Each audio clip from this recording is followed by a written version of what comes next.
Hello folks, today we're doing a building inspection on a commercial building, and something I wanted to share with you that I see quite a bit. Now people actually, they think that we could open up these concrete walls, and this is a cinder block wall. They think we could just actually cut this open. Whether it be concrete or cinder blocks or brick, they need a header.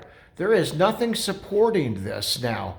And actually this is a support wall because of my girders up above. This is what you're looking for. This is what you cannot have.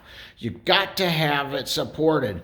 Of course, this whole building is about to fall down anyway, but this was just a good example of what you're supposed to be looking for. And I'm doing this for an out-of-state building investor who invests in commercial buildings all around the country that I work for, and he's going to be happy to see this. Anyway, folks, thank you for watching our videos.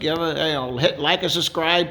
We appreciate all the support, and share it with your friends. Ask your friends to like it too. That way, more people could get a chance to see what we're doing and get to learn. Thanks, folks. Have a great day. Galloway Building Services.